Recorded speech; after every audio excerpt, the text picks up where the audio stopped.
Hello students, आज हम आंकड़ों का संगठन पाठ से अति लघु उत्तरीय प्रश्नों को ध्यान से पढ़ेंगे। ये प्रश्न अक्सर पेपरों में आते हैं और इनसे अच्छे नंबर गेन हो जाते हैं।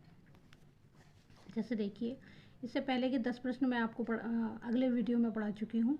यहाँ से ये 12वां अति लघु उत्तरीय प्रश्न है। आवृत्ति किसे कहते हैं?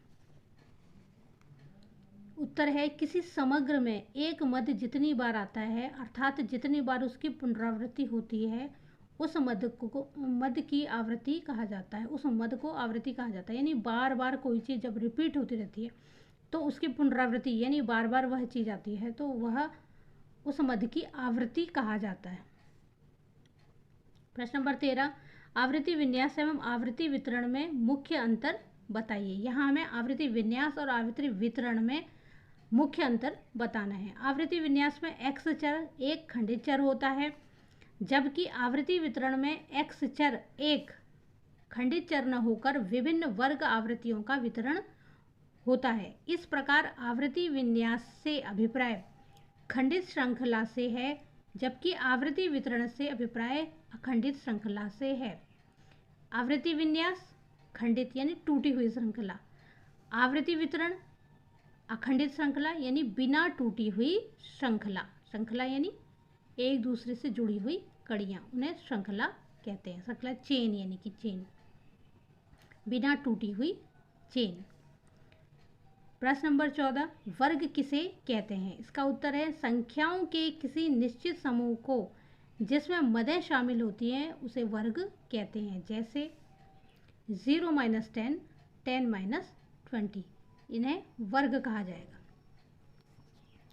अगला प्रश्न है, वर्ग विस्तार किसे कहते हैं?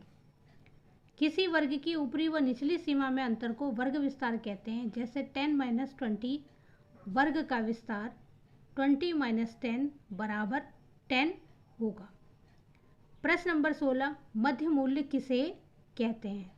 किसी वर्ग की ऊपरी सीमा व निचली सीमा के औसत मूल्य को मध्य मूल्य कहते हैं। ऊपरी सीमा और निचली सीमा के बीच का जो मूल्य होता है उस मूल्य को मध्य मूल्य कहते हैं। जैसे 10-20 वर्ग का मध्य मूल्य बराबर 20 + 10 2 बराबर 15 होगा।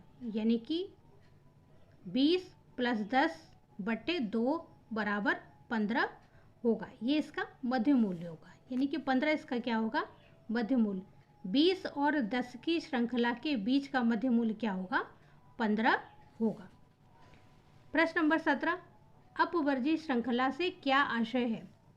इसका उत्तर है, अपवर्जी श्रृंखला वह श्रृंखला है जिसके एक वर्ग की ऊपरी सीमा दूसरे वर्ग की निचली सीमा होती है तथा प्रत्येक वर्गांतर की ऊपरी सीमा के मूल्य स्तर वाला मद उस वर्ग में सम्मिलित न होकर अगले वर्गांतर की निचली सीमा में सम्मिलित होता है। प्रश्न नंबर 18, समावेशी श्रृंखला से क्या आशय है? उत्तर है, समावेशी श्रृंखला वह श्रृंखला है जिसमें एक वर्ग की ऊपरी सीमा दूसरी वर्ग की निचली सीमा के बराबर नहीं होती, अतः इसमें एक वर्ग की ऊपरी सीमा का मूल्य भी उसी वर्ग में शामिल होता है। प्रश्न नंबर 19 देखिए, खुले सिरे वाली श्रृंखला से क्या आशय है? खुले सिरे वाली श्रृंखला वह श्रृंखला है जिसमें न तो प्रथम वर्ग की सीमा 2 दी हुई होती है और न ही अंतिम वर्ग की उच्च सीमा। न तो प्रथम वर्ग यानी पहले वर्ग की सीमा दी होती है और न ही जो लास्ट वर्ग होता है उसकी उच्चतम सीमा दी हुई होती है। अर्थात इसमें प्रथम वर्ग की निचली सीमा के स्थान पर से कम एवं अंतिम वर्ग की ऊपरी सीमा के स्थान से अधिक लिखा होता है। निचली सीमा के स्थान से कम और अंतिम ऊपरी सीमा से अधिक लिखा होता है। प्रश्न नंबर 20, संचयी आवृत्ति क्या है? वे आवृत्तियां जिन्हें वर्गानुसार अलग अलग न रखकर संचयी रूप से जोड़कर रखा जाता है संचयी आवृत्तियां कहलाती हैं। संचय का अर्थ क्या होता है? बचत करना, बचा करके रखना, यानी अलग अलग ना होकर टुकड़ों टुकड़ों में ना होकर के संचयी रूप में जोड़कर एक साथ रखा जाता है वह संचय आवृत्तियां कहलाती हैं। जैसे एक गुल्लक में हम कई सारे पैसों को इकट्ठा करके रख देते हैं, तो गुल्लक में जितने पैसे एक साथ इकट्ठे होंगे वो क्या हो गए, संचय हो गए, यानी कि एक ही जगह पर इकट्ठे हो गए। तो वे आवृत्तियां जिन्हें वर्गानुसार अलग अलग न रखकर संचय रूप से जोड़कर रखा जाता है, संचय आवृत्तियां कहलाती हैं। यह बहुत ही इम्पोर्टेंट क्वेश्चन हैं, इन्हें ध्यान से पढ़ें।